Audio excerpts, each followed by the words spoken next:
Iran અને America વચ્ચે 39 દિવસ સુધી ભીષણ યુદ્ધ ચાલ્યા બાદ હવે 2 અઠવાડિયાનું સીઝફાયર થયું છે. આ સીઝફાયર કરાવવામાં પાકિસ્તાન દ્વારા મધ્યસ્થી કરાવવામાં આવી છે. જેવું જ બંને દેશો દ્વારા સીઝફાયરની જાહેરાત થઈ કે તરત જ ઈરાનમાં સરકારના સમર્થકો રસ્તા પર ઉતરી આવ્યા હતા. તેમના દ્વારા ખૂબ મોટા પાયે ઉજવણી કરવામાં આવી છે. આમ અમેરિકા ઈરાનમાં સત્તા પરિવર્તન કરાવવામાં પણ નિષ્ફળ રહ્યું છે. તો આવો જાણીએ સમાચાર વિસ્તારથી. નમસ્કાર, જમાવટ સાથે હું છું પાર્થ.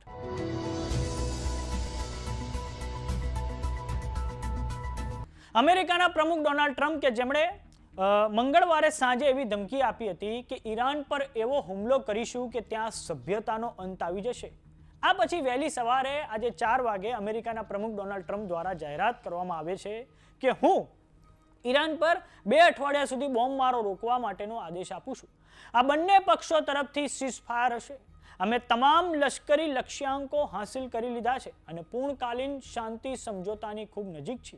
અમને ઈરાન તરફથી 10 પોઈન્ટનો પ્રસ્તાવ મળ્યો છે કે જે આ વાતચીત માટે એક વ્યવહારિક આધાર હશે. મોટાભાગના મુદ્દાઓ પર અમેરિકા અને ઈરાન વચ્ચે સહમતિ સધાઈ ચૂકી છે, જેને 2 સપ્તાહમાં તેનું અંતિમ સ્વરૂપ આપવામાં આવશે.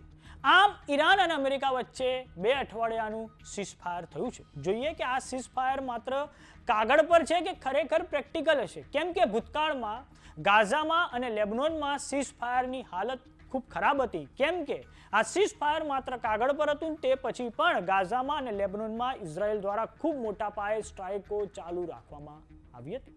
વાત કરીએ ઈરાનની, તો ઈરાનમાં ખૂબ મોટા પાયે સરકાર તરફી પ્રદર્શનકારીઓ રસ્તા પર આવી ગયા છે અને તેમના દ્વારા ખૂબ મોટા પાયે ઉજવણી હાથ ધરવામાં આવી છે.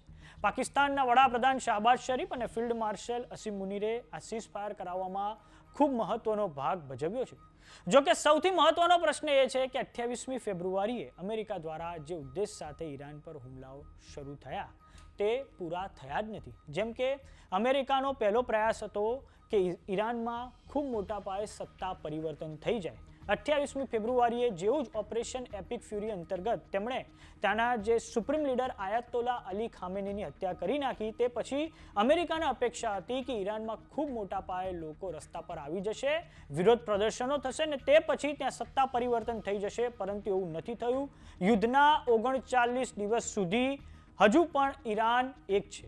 બીજી વાત કરીએ, અમેરિકાનો ઉદ્દેશ એ હતો કે ઈરાનની મિસાઇલ છોડવાની ક્ષમતા ઓછી થાય, પરંતુ ઈરાન દ્વારા જે જમીનમાં ખૂબ ઊંડે જે મિસાઇલ સિટીઝ બનાવવામાં આવેલા છે તેને અમેરિકા નષ્ટ કરવામાં નિષ્ફળ રહ્યું છે. હવે વાત કરીએ ઈરાનની, તો ઈરાન દ્વારા કેવી રીતે અમેરિકાને મજબૂર કરવામાં આવ્યું સીઝફાયર કરાવવા માટે. તો એ માટે આપણે એ સમજવું પડે કે ઈરાન દ્વારા ફેબ્રુઆરીની 28મી તારીખથી જ એક ઇકોનોમિક વોરફેર ખાડી દેશો અને અમેરિકાની સામે છેડી દેવામાં આવ્યું હતું. કેમ કે જે અંતર્ગત ઈરાન દ્વારા જે ખાડી દેશોમાં જે ઓઇલ ઇન્ફ્રાસ્ટ્રક્ચર છે તેને ટાર્ગેટ કરવામાં આવ્યું હતું. આ પછી જે આર્ટિફિશિયલ ઇન્ટેલિજન્સનું જે ડેટા સેન્ટરો હતા તેમને પણ ટાર્ગેટ કરવામાં આવ્યા હતા. અને આ કારણે જ આંતરરાષ્ટ્રીય બજારોમાં ક્રૂડ ઓઇલના ભાવોમાં જબરજસ્ત વધારો થયો હતો. અને આ ઉપરાંત તેમના દ્વારા વિશ્વનું સૌથી મહત્વનું ચોક પોઈન્ટ એવું સ્ટ્રેટ ઓફ હોર્મુઝ કે જ્યાંથી વિશ્વનું 20% જેટલું ક્રૂડ ઓઇલ જ્યાંથી પસાર થાય છે તેને પણ બંધ કરી દેવામાં આવ્યું હતું. આ કારણે હવે અમેરિકા અને ઈરાન હવે સીઝફાયર માટે સહેમત તો થયા છે, પરંતુ જોવાનું એ રહે છે કે આ સીઝફાયર બંને દેશો વચ્ચે કેટલું ચાલે છે. તો સમાચારોમાં અત્યારે બસ આટલું. જોતા રહો જમાવટ. જો તમે અમને યુટ્યુબ પર જોઈ રહ્યા તો સબસ્ક્રાઇબ કરો. જો તમે અમને ફેસબુક પર જોઈ રહ્યા તો ફોલો કરો. સાથે જ અમારી વોટ્સએપ ચેનલ આવી ગઈ છે, જોઈન કરવાનું ના ભૂલતા. નમસ્કાર.